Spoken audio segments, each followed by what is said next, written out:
இங்கு மானம் நாணம் பெண்களுக்கு ஆடை அல்லவோ,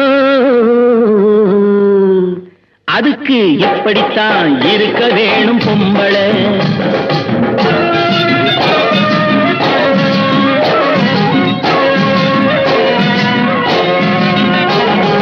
உடல் அழகை ஊரு மெச்ச காட்டக்கூடாது, மேலே உடுப்புகளை இடுப்பு தெரிய மாட்டக்கூடாது.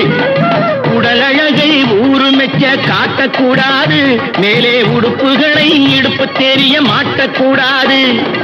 உதட்டு மேல சிவப்பு சாயம் தீட்டக்கூடாது, ஏர் உழவருக்கு ஏற்ற பண்பை மாற்றக்கூடாது.